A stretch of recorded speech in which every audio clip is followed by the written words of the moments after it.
આજે આપણા સર્વના વાલા, આપણા સર્વની માં શ્રી યમુનાજીના ગુણગાન કરવાના છે. બે માં છે ભક્તિ માર્ગની, એક ઠાકોરજીની માં યશોદાજી અને એક ભક્તોની માં શ્રી યમુનાજી. બંનેમાં ફરક એટલો કે ભગવાનની માં દોરડું લઈને પાછળ પાછળ દોડી બાંધવા ગઈ, પણ બે આંગળ દોરડું નાનું પડ્યું. ઠાકોરજીને બાંધી ન શક્યા યશોદાજી. પ્રભુ બંધાયા એ જુદી વાત, પણ યશોદાજી બાંધી નથી શક્યા. પણ આપણા ભક્તોની માએ તો પ્રેમ કે ફંદતે ગહીજુ રાખે, તુમ જા પઠાવત તહા અવધાવત. યમુનાજીએ તો બાંધી રાખ્યા છે ઠાકોરજી, અને એવા બાંધ્યા છે કે તુમ જા પઠાવત તહા અવધાવત. હવે તમે જ્યાં મોકલો ત્યાં ઠાકોરજી કે ઠીક છે એમ કરીને દોડે ઠાકોરજી. અને યમુનાજીના ગુણગાન તો એટલા પ્રભુને પ્રિય કે તિનકે ગુણ સુનન કો લાલ ગિરિધરન પિય આય સન્મુખતા કે બિરાજે. અને જેના મુખમાં યમુનાજીનું નામ નીકળતું હોય, જેના મુખમાં શ્રી યમુનાજીના ગુણગાન થતા હોય, એના મુખ્ય શ્રોતા ઠાકોરજી હોય છે.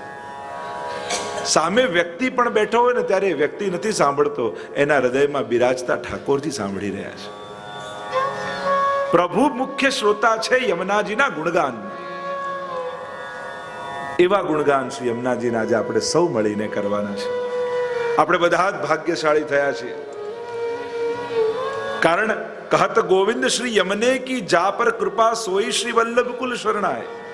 આપણે ગુસાઈજીના શરણે ગયા ગઈકાલે, તો યમુનાજીની કૃપા તો ગઈકાલથી શરૂ થઈ ગઈ, તો જ ગુસાઈજીના ગુણગાન કરી શકાય.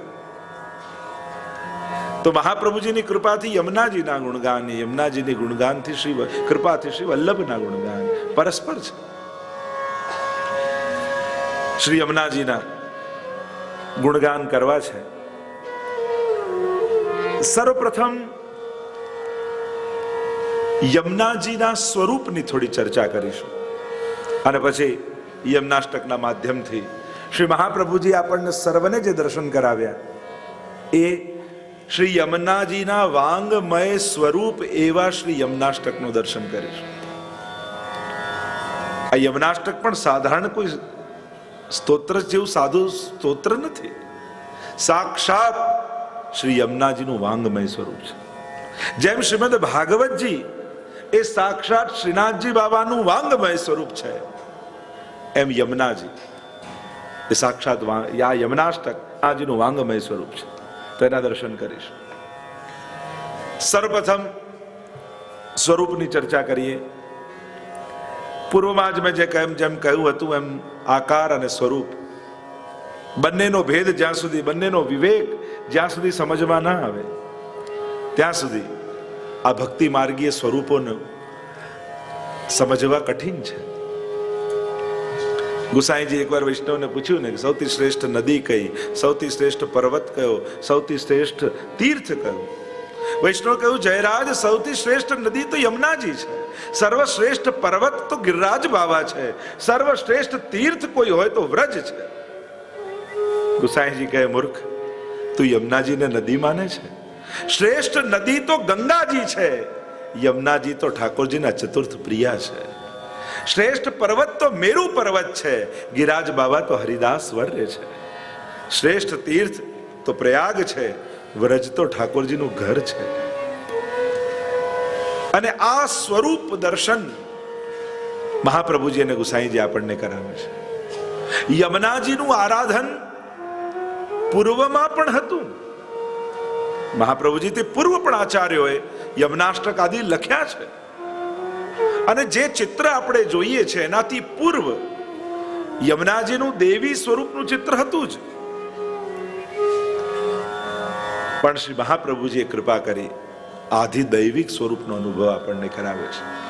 તો સર્વપ્રથમ શ્રી યમુનાજીના સ્વરૂપની થોડી યત્કિંચિત ચર્ચા કરી અને પછી યમુનાષ્ટકમાં પ્રવેશ આપણે સૌ કરીશું. ત્રણ સ્વરૂપોની વાત શ્રી મહાપ્રભુજી કરે છે. ત્રણ પ્રકારના સ્વરૂપોની ચર્ચા કરવામાં આવે છે: આધિભૌતિક, આધ્યાત્મિક અને આધિદૈવિક. તો યમુનાજીના પણ આ ત્રણ સ્વરૂપ છે. પ્રાય આપણે દરેક વિષયમાં પહેલા સ્વરૂપ ચર્ચા કરીને પછી ચરિત્ર આદિનું ગુણગાન કરે. તો યમુનાજીના 3 સ્વરૂપને આપણે પહેલા સમજીએ. સૌથી પહેલું સ્વરૂપ શ્રી યમુનાજીનું આધિ ભૌતિક સ્વરૂપ. કોઈ એમ કહે કે હું યમુના પાન કરવા જાઉં છું, તો તમે એમ કહો, અચ્છા દિલ્હી જાઓ છો? આવું કહો. કેમ દિલ્હીમાં યમુનાજી નથી? કોઈ તમને એમ કહે કે હું યમુના પાન કરવા જાઉં છું, ત્યારે તમે ક્યારે પણ આવો પ્રશ્ન કરે? કેમ ત્યાં યમુનાજી નથી? સૌથી પહેલા આદિ ભૌતિક સ્વરૂપનો પરિચય લો. યમુનાજીના જલનો પ્રવાહ યમનોત્રીથી નીકળીને જ્યાં જ્યાં સુધી ભલે જતો હોય, પણ એ દરેક પ્રવાહની પોતાની મહત્તા છે. ક્યાંક આધિ ભૌતિક સ્વરૂપ છે, ક્યાં આધ્યાત્મિક સ્વરૂપ છે, અને ક્યાંક આધિ દૈવિક સ્વરૂપ છે. અને જે જગ્યાએથી પાન કરો અને ત્યાં જે પ્રવાહ વહેતો હોય એવું ફળ મળે. જેમ ભાગવતજીની કથા એ જ છે, પણ જેવા અધિકારી વક્તા અને જેવા અધિકારી શ્રોતા એવું ફળ. ભાગવતજી તો એ જ છે. એમ જ યમુનાજીના કયા ઘાટે એમનું પાન કરો ને એની મહત્તા છે. કયા ઘાટે યમુનાજીનો આશ્રય કર્યો છે, તો એની ચર્ચા આજે આપણે કરવી છે. સૌથી પહેલું યમુનાજીનું સ્વરૂપ, આદિ ભૌતિક સ્વરૂપ, એ જલ પ્રવાહ સ્વરૂપ.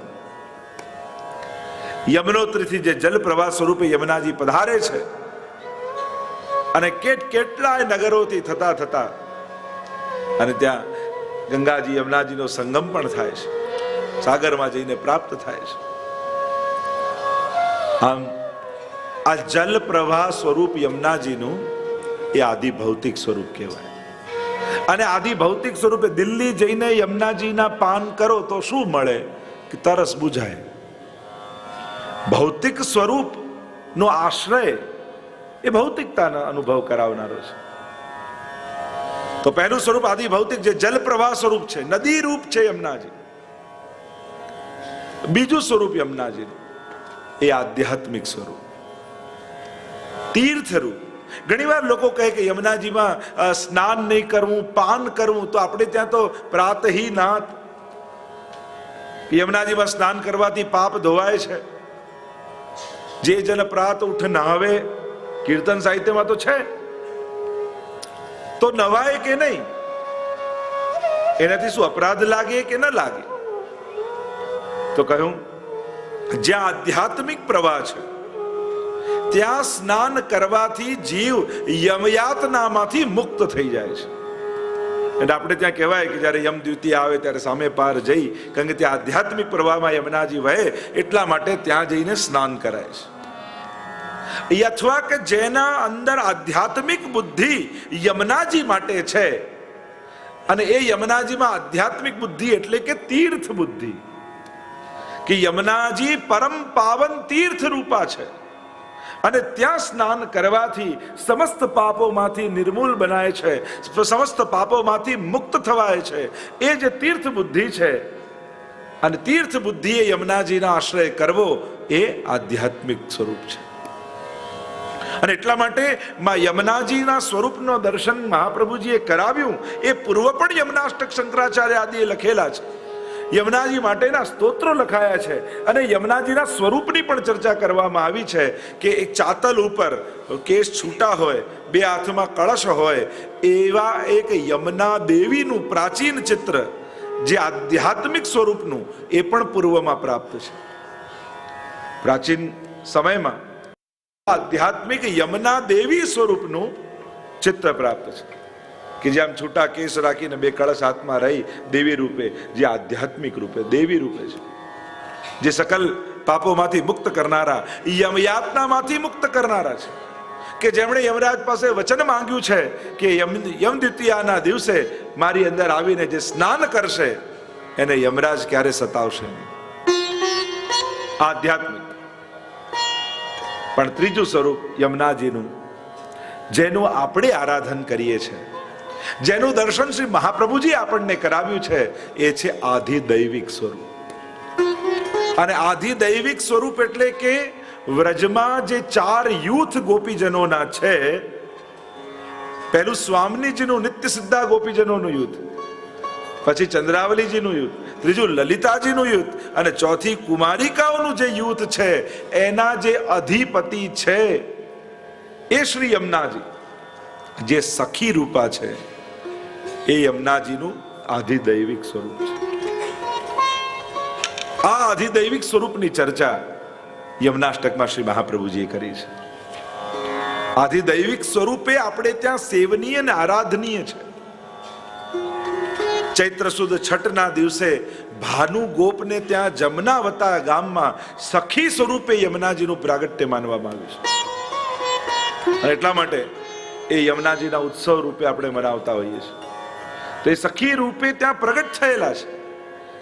એટલે યમુનાજી કેવલ જલપ્રવાહ સ્વરૂપે જ વ્રજમાં નથી, સખી સ્વરૂપે પણ છે. અને એટલા માટે મહાપ્રભુજી આજ્ઞા કરે છે, નમત કૃષ્ણ તુર્ય પ્રિયામ.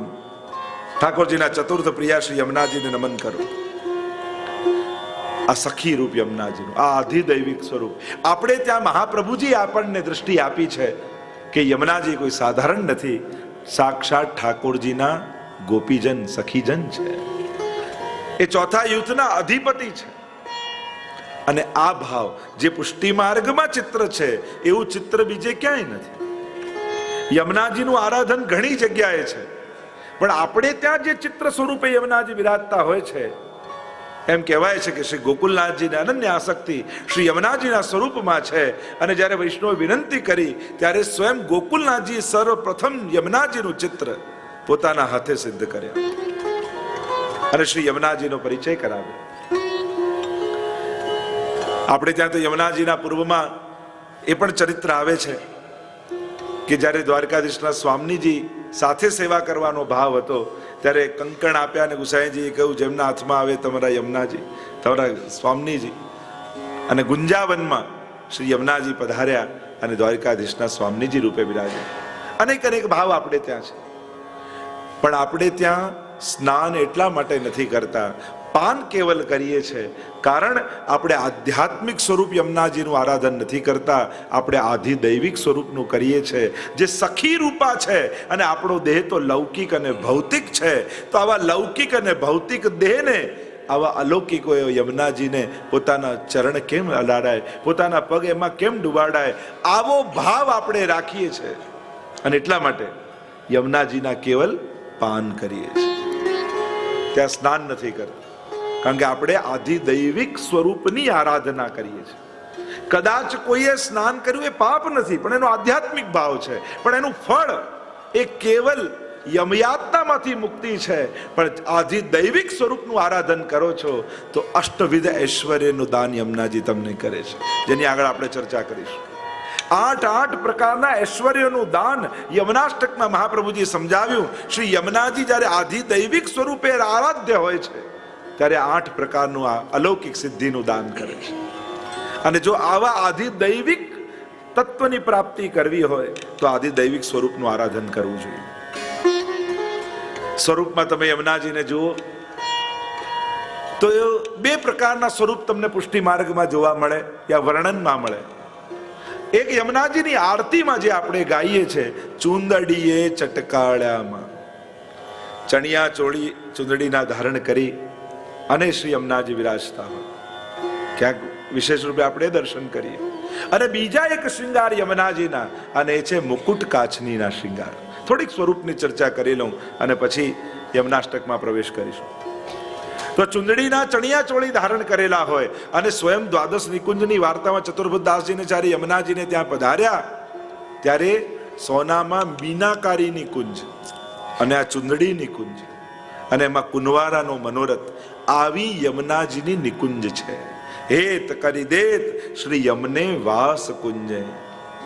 આવી કુંજમાં યમુનાજી દાન કરે. પણ કઈ રીતે દાન કરે, બીજા કરતા વિશેષ કેમ? કારણ કે રૂપ દેત આપ જૈસી, પોતાના જેવું રૂપ આપીને પોતાની કુંજમાં પ્રવેશ કરાવે. કારણ કે ઠાકોરજી કૃપા કરવા પધારે તો ભેદ ન કરી શકે કે યમુનાજી પર વિશેષ કૃપા અને બીજા પર સાધારણ કૃપા. પછી તો દરેક સખી યમુના રૂપ જ હોય અને દરેક ઉપર સમાન કૃપા થાય.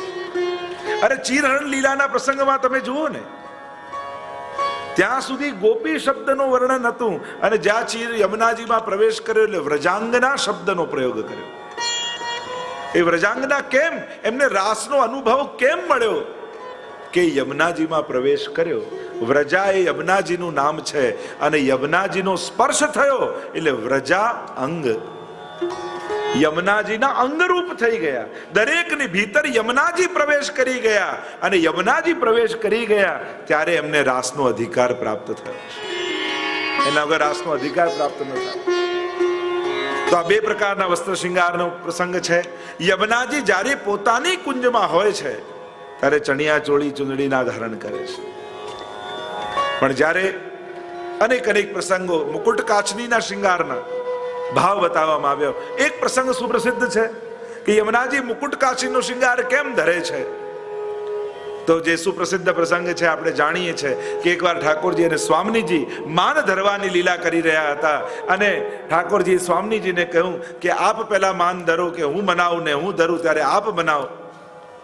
સૌથી પહેલા માન ધર્યું સ્વામીજી, અને ઠાકોરજી તો એવા સકલ કલા ગુણ નિધાન છે કે એવા આ લીલાઓ ચિત્ર વિચિત્ર કરી અને સ્વામીજીને રીઝવી દીધા. અને હવે વારો આવ્યો ઠાકોરજી. માન ધરવું એટલે રીસાવવું. ઠાકોરજી માન ધરીને બિરાજમાન થયા. સ્વામીજી કોશિશ કરી કરી કરી કરીને થાક્યા, ઠાકોરજી કેમે કરીને હસતા જ નથી. શું કરું? અરે પ્રભુનું માન દૂર ન થાય ત્યાં સુધી રાસ શરૂ ન થાય, અને રાત્રિ તો હમણાં વિરામ થઈ જશે. આ દાન માન ખેલ જેમ મેં કહ્યું તો રાસના અંગો છે, અને જ્યાં સુધી પહેલા માન ધરે, માન નિવારણ થાય અને પછી રાસમાં પ્રવેશ થાય, તો આ તો માન જ દૂર નથી થતું તો રાસ નહીં થાય. આજે બધાને ચિંતા થઈ ગઈ. સ્વામીજી બોલાવીને લાવ્યા લલિતાજીને, આપ આવીને બનાવો. કોશિશ કરી પણ પ્રભુ કેમે કરીને રીઝ્યા નહીં. ચંદ્રાવલીજીને જઈને બોલાવીને લાવ્યા. ખૂબ કોશિશ કરી પણ માન્યા નહીં. થયું કે હવે કરવું શું? પ્રભુને કોણ મનાવે? તો કહું આપણે યમુનાજીને વિનંતી કરી. યમુનાજીને જઈને વિનંતી કરી છે. સર્વ ગોપીજનો મળીને યમુનાજી પાસે આવ્યા, વિનંતી કરવા લાગ્યા, હવે આપ જ કંઈક કરો. શું થયું? પ્રભુ એવા માન ધરીને બિરાજમાન થયા છે, કેમે કરીને રીઝતા નથી, અને માન નિવારણ ન થાય તો રાસ શરૂ ન થાય. યમુનાજીએ યુક્તિ કરી કે પૂછ્યું, ઠાકોરજી હમણાં કયા વસ્ત્ર શૃંગાર ધર્યા છે? કહ્યું કે ઠાકોરજી તો રાસમાં બધો શૃંગાર ધરાઈ ગયો છે, મુકુટ અને કાચનીનો સુંદર શૃંગાર ધર્યો છે. અને યમુનાજીએ એવા ને એવા જ મુકુટ કાચની સિદ્ધ કરાવ્યા, અને સિદ્ધ કરી સ્વયં ધારણ કર્યા, અને હાથમાં કમળની માળા લઈ શ્રી યમુનાજી ઠાકોરજીનું માન દૂર કરવા જઈ રહ્યા છે. એટલે જ આપણે ચિત્રમાં જોઈએ તો યમુનાજી ઠાડા નથી, ચાલી રહ્યા છે. चलत टेढ़ी होए लेत पिए को मोहे. यमुना जी चल रहे हैं, खड़े नहीं हैं. और यमुना जी ठाकुर जी के निकट आकर खड़े हो गए, क्योंकि यमुना जी गुण धर्म रूप श्री कृष्ण के वर्ण गुण आदि साक्षात ठाकुरजी જેવા યમુનાજીના છે. અને એટલા માટે મુકુટ કાચની ધર્યા પછી તો આબે હૂબ ઠાકોરજી જેવા લાગે છે. અને જ્યાં ઠાકોરજીની સન્મુખ આવીને ઠાડા રહ્યા, પ્રભુએ જોયું, આશ્ચર્ય થયું, અરે આ લીલામાં બીજા કૃષ્ણ ક્યાંથી આવી ગયા? આ લીલામાં બીજા પ્રભુ ક્યાંથી આવી ગયા? અને જ્યાં યમુનાજીએ માળા ઊંચી કરી અને સમજી ગયા તો યમુનાજી છે, અને જોઈને ઠાકોરજી હસી પડ્યા, અને પ્રભુનું માન દૂર થયું, અને બધા જ ભક્તો પ્રસન્ન થઈ ગયા. અને ત્યારે સ્વામીજીએ કહ્યું કે હે યમુનાજુ, હવે જ્યારે પણ અમારી નિકુંજમાં પધારો ત્યારે આ જ વસ્ત્ર શૃંગાર ધરીને આપ પધારો. અને જ્યારે ઠાકોરજીની કુંજમાં પધારે છે યમુનાજી, ત્યારે આ જ મુકુટ કાચનો શૃંગાર ધરીને પધારે. બીજો એક ભાવ એ બતાવ્યો યમુનાજીના મુકુટ કાચનીના શૃંગારનો, કે ઠાકોરજીએ જ્યારે વેણુનાદ કર્યો મહારાસ માટે, સર્વ ગોપીજનો દોડી દોડીને આવ્યા, અને ઠાકોરજી જ્યાં નેત્રો ખોલ્યા જોયે તો અનંત કોટી વ્રજ ભક્તો સામે ઉભા છે. પ્રભુએ કહ્યું ચાલો રાસ કરીએ. સ્વામીજી કહેવા લાગ્યા કે રાસ તો ત્યારે થાય જ્યારે વિશુદ્ધ માધુર્ય આપનું પ્રગટ્યું હોય. આ આપના વસ્ત્ર ને શૃંગાર આપના ઐશ્વર્ય રૂપ છે, અને જ્યાં સુધી ઐશ્વર્ય સામે હોય ત્યાં સુધી માધુર્ય ઢંકાયેલું રહે છે. એટલે પ્રભુ સર્વપ્રથમ આપના વસ્ત્ર ને શૃંગાર મૂકી દો તો આપનું માધુર્ય ઠાકોરજી કહે પણ મારા વસ્ત્ર ને શિંગાર તો સાક્ષાત ઐશ્વર્ય રૂપ છે, અને જો ભૂતલ પર મૂકું તો સમગ્ર ભૂતલ પર મારું ઐશ્વર્ય વ્યાપી જાય, તો સર્વને બ્રહ્મનું જ્ઞાન થઈ જાય. એ સંભવ નથી. પણ પ્રભુ આ રીતે વસ્ત્ર શિંગાર સાથે રાસ નહીં થઈ શકે, આ ઐશ્વર્ય સાથે રાસ નહીં થઈ શકે. ત્યારે ઠાકોરજીએ કહ્યું બીજી એક યુક્તિ એ છે કે તમારામાંથી કોઈ એક ગોપી મારા આ ઐશ્વર્યને ધારણ કરી રાખે તો મહારાસ થઈ શકે. પણ જે ધારણ કરી રાખશે એને પછી રાસનો લાભ નહીં મળે. સર્વ ગોપીજનો કહે અરે જો રાસનું સુખ ન મળવાનું હોય તો પછી આ ધરીને શું કરવાનું, અમે ન ધરીએ. પેલા કે અમે ન ધરીએ.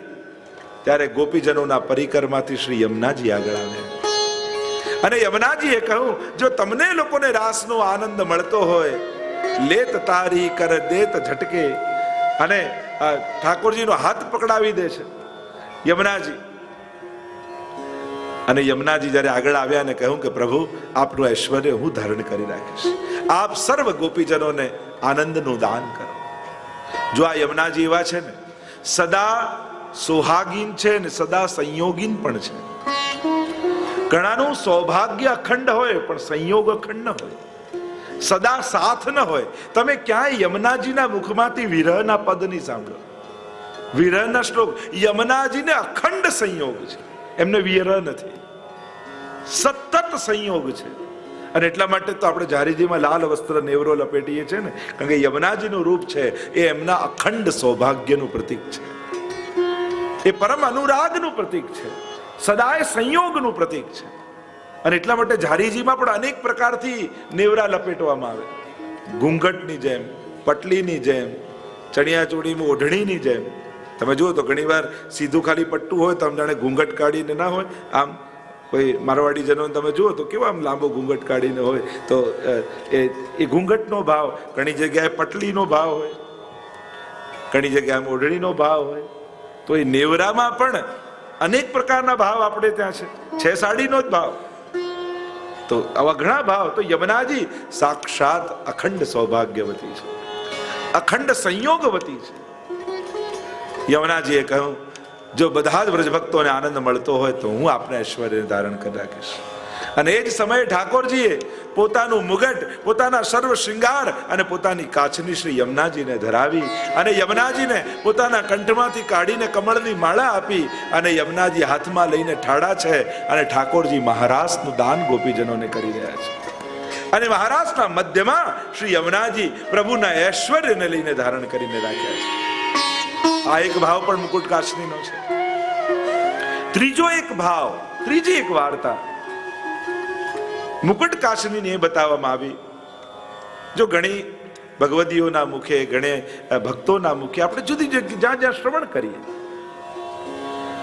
ઠાકોરજી ને લેવા માટે અક્રૂરજી વ્રજમાં આવ્યા છે. અને નિશ્ચિત થયું છે કે કાલે સવારે ઠાકોરજી મથુરા પધારી રહ્યા છે. અને જે વ્રજની દશા થઈ છે, રાત્રિના સમયે આ સમાચાર સમગ્ર વ્રજમાં વ્યાપી ગયા. અને સર્વ ગોપીજનોને થયું અરે પ્રભુ વ્રત છોડીને મથુરા જઈ રહ્યા છે. અને દરેકના મનમાં ક્યાંક એમ લાગ્યું કે એકવાર ઠાકોરજી વ્રત છોડીને જશે ને તો પાછા વ્રજમાં ક્યારેય નહીં આવે. એટલે ભાગી ભાગીને ગોપીઓના ઝુંડના ઝુંડ સવારના સમયે નંદાલયની આજુબાજુ ગોઠવાઈ ગયા છે. આખો ચોક ભરાઈ ગયો છે. પ્રભુ हम आपको नहीं जावे देंगे. ચરણોમાં પડે છે, હાથ પકડી રાખે, કોઈ પીતાંબર ખેંચે છે. ઠાકોરજી બધાને મનાવે છે.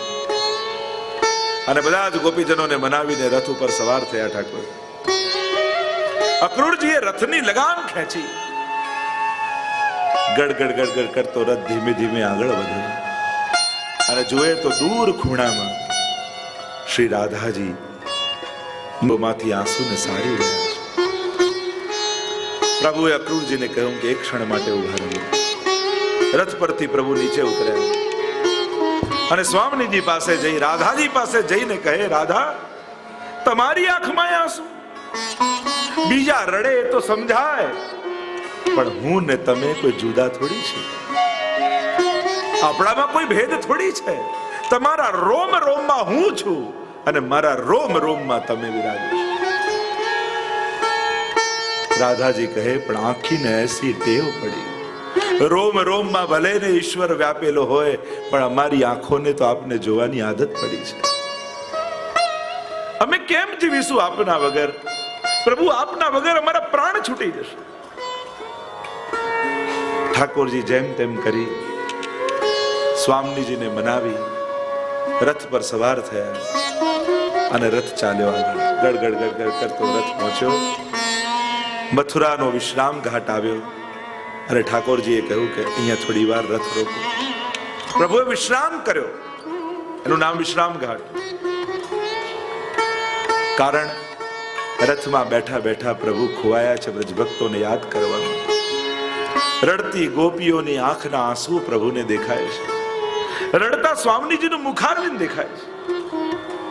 પ્રભુને થયું કે મારા વિયોગમાં બધા પ્રાણ ત્યાગી દેશે.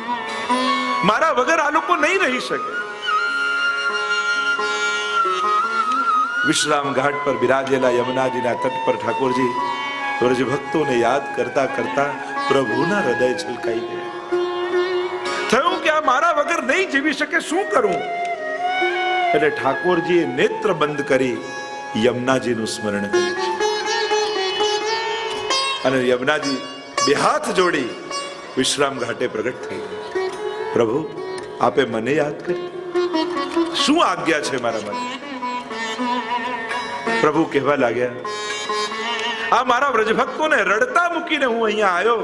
મારા મનમાં ચેન નથી પડતું અને મને એમ લાગે છે કે મારા વિપ્રયોગમાં બધા પ્રાણોના ત્યાગ કરી દેશે.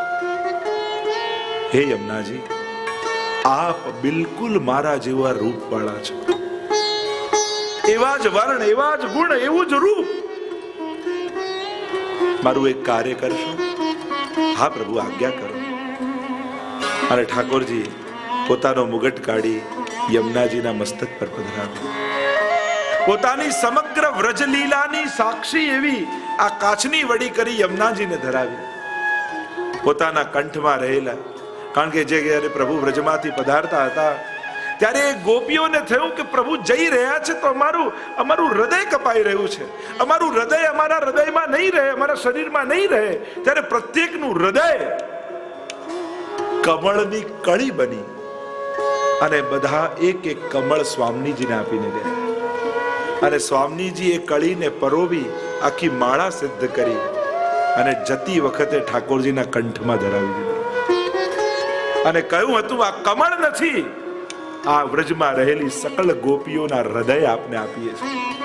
કારણ કે આના હૃદયમાં આપ બિરાજો છો અને જો આપ જાઓ છો તો આ હૃદયને રાખીને અમે શું કરીશું? પ્રભુને ધરાવ્યો અને ઠાકોરજીએ એ હૃદય રૂપી કમળની માળા વડી કરી શ્રી યમુનાજીને આપી અને કહ્યું, હે શ્રી યમુનાજી, હવે આ શૃંગાર ધરી બિલકુલ મારા જેવા લાગો છો. જ્યારે આ ગોપીજનોને વિરહ થાય, વિપ્રયોગ થાય અને વિપ્રયોગ એટલો ઉત્કટ થઈ જાય કે જ્યારે એ સહન ન કરી શકે, એમના પ્રાણ છૂટી જવાના હોય, એ સમયે આ રૂપે આપ ગોપીઓની આગળ પ્રગટ થઈ જાય. એટલે એક ક્ષણ માટે એમને એમ લાગશે કે ઠાકોરજી આવી ગયા અને એમના પ્રાણ એમના દેહમાં ટકી જશે. સ્વામી સ્મરણાત સ્વીય દર્શના. એટલે યમુનાજીની કૃપામાં કહ્યું ને, સ્વયંના દર્શન કરાવી યમુનાજી ઠાકોરજીનું સ્મરણ કરાવે છે. યમુનાજી કૃપા કઈ રીતે કરે? પોતાનું દર્શન આપી પ્રભુની સુધી કરાવે. અને મુકુટ કાચનો શૃંગાર ધરાઈને ઠાકોરજી બોલ્યા કે જ્યારે સમય વહેશે અને અનેક વર્ષો બાદ જ્યારે સ્વામીજી શ્રી વલ્લભ રૂપે ભૂતલ પર પધારશે અને દૈવી જીવોની સુધી એમને નહીં રહે કે એમાં દૈવી કોણ, આસુરી કોણ. દૈવી જીવોના ઉદ્ધાર માટે સ્વામીજી મહાપ્રભુજી રૂપે પધારશે અને દૈવી જીવોને નહીં ઓળખી શકે. ત્યારે આ ગોપીજનોના હૃદય રૂપ માળા આપ એમના હસ્તમાં આપજો અને એ સ્વામીજી એ માળા ફરી ઠાકોરજીના કંઠમાં ધરાવશે ત્યારે સઘળા વ્રજભક્તોને ઓળખી જશે. પ્રત્યેક દૈવી જીવોનો બ્રહ્મ સંબંધ થઈ જશે. અને એટલા માટે જ્યારે યમનાષ્ટક ગાયું મહાપ્રભુજી ત્યારે યમુનાજી પ્રગટ થયા ઠકરાણી ત્રીજના દિવસે, અને ત્યારે એ કમળની માળા શ્રી વલ્લભને મળી. અને એ માળા બીજું કાંઈ નથી, એ પવિત્ર છે જે કમળ રૂપે છે. અને પવિત્ર એકાદશીએ ઠાકોરજી પ્રગટ થયા જ્યારે મહાપ્રભુજી ચિંતા કરતા હતા, દૈવી કિહિબિત જાની ન જાય, આ સુરી સો મેલી રહત સદાઈ, ભિન્ન હોય સો કોન ઉપાય. અને એકાદશીના દિવસે કમળની માળા ઠાકોરજીના કંઠે ધરાવી ત્યારે સગળા દૈવીજીઓનું બ્રહ્મ સંબંધ થઈ ગયું. તો આમ આ મુકુટ કાછની નો ભાવ એ યમુનાજીને સ્વયં ઠાકોરજીએ ધરાવ્યું. રાધા માધવ અંગતે પ્રગટ ભઈ ઇકવામ, નખતે કટીલો રાધિકા और કટીતે શીખલો શ્યામ. ઠાકોરજી અને સ્વામીજી માંથી પ્રગટ થયેલી એક વામ 16 વર્ષની કન્યા, નખતે કટીલો રાધિકા, નખથી કટી સુધી સ્વામીજી, और કટીતે શીખલો શ્યામ, અને કટીથી શિખા સુધી સાક્ષાત ઠાકોરજી. એવું સ્વરૂપ સાક્ષાત શ્રી યમુનાજીનું છે. આ સંયોગીની શક્તિ છે. જો રાધાજી ઠાકોરજીની ઈચ્છા શક્તિ હોય તો યમુનાજી ઠાકોરજીની કૃપા શક્તિ છે, ભક્તને જોડનારી છે. અને એટલા માટે આપણે ત્યાં અનેક ભાવ બતાવ્યા. યમુનાજીના ડાબા હાથમાં 3 કમળ છે, એક કળી, એક અર્ધ વિકસિત, 3 પૂર્ણ વિકસિત, એમ 3 કમળની છડી હાથમાં છે યમુનાજીને. તો કહ્યું આ 3 ભક્તિની અવસ્થા છે, પ્રેમ, આસક્તિ અને વ્યસન. આ 3 કમળ રૂપ ભક્તિની 3 અવસ્થાઓ ભક્તને આપવા માટે યમુનાજી હાથમાં રાખે છે. કારણ કે બ્રહ્મ સંબંધ જૈબ હોત યા જીવ કો, તબહી ઇનકી ભુજા વામ ફરકે, દોર કર શોર કર જાય પિય સો કહે. બ્રહ્મ સંબંધ જ્યારે જીવનું થાય ત્યારે એમની વામ ભુજા ફરકે છે. વામ એટલે ડાબી, ડાબા હાથમાં 3 કમળ છે ને. કારણ કે જ્યારે જીવનું બ્રહ્મ સંબંધ થાય ત્યારે દોડતા દોડતા ઠાકોરજી પાસે જઈને વધાઈ આપે છે કે પ્રભુ, જે લીલાથી વિખૂટી પડેલી ગોપી હતી, ફરી સ્વામીજી એનો સ્વીકાર કરી અને આપની સાથે સંબંધ કરાવે છે. અરે जिन्हें ભૂલી જાત પિય તિન્હે સુધી કરી દે. 41 પદમાં જો ઠાકોરજી કે આ કોણ ગોપી, હું તો ઓળખતો નથી. અને ત્યારે યમુનાજી યાદ અપાવે, આ એ જ ગોપી જે ફૂલની માળા બનાવીને પધરાવી જતી હતી. जिन्हें ભૂલી જાત પિય તિન્હે સુધી કરી દે. જેને ઠાકોરજી પણ વિસ્મરણ કરી દીધા છે એમની પણ સુધી કરાવનારા શ્રી યમુનાજી છે. યમુનાજીના હસ્તમાં હૃદયમાં કમળની માળા, ભક્ત રાખત હિયે હાર કરકે. આ બીજું કાંઈ નથી, ભગવદીઓના હૃદય છે. યમુનાજીનો શૃંગાર એ આ વ્રજ ભક્તોના ભાવનો શૃંગાર છે. અને એટલા માટે આપણી આરતીમાં કે ગહેવર વંચાલ્યામાં ગહેવર વંચાલ્યા. વ્રજમાં તમે ગયા હશો, ગેવરવનમાં ક્યાં યમુનાજી છે? તમે જો ગેવરવનની બેઠક જે આદિ કરવા જાઓ બરસાના પાસે, ત્યાં યમુનાજી નથી. તો આરતીમાં તો આપણે કઈ ગેવરવન ચાલ્યા, કારણ કે ત્યાં માન લીલા થઈ છે. અને યમુનાજી મુકુટ કાચનો શૃંગાર ધરી અને ઠાકોરજીને માન હરવા માટે જઈ રહ્યા છે. એટલા માટે આપણે આરતીમાં ગાઈએ છીએ ગહેવરવન ચાલ્યા. બાકી યમુનાજી વહેતા નથી ત્યાં. તો આવું યમુનાજીનું દિવ્ય સ્વરૂપ. हमारे हरिराय महाप्रभु जी भी कहते हैं, उभय कूल निज खंब है तरंग जो सीढ़ी मान, श्री यमुना वैकुंठ की प्रगट निसरनी जान.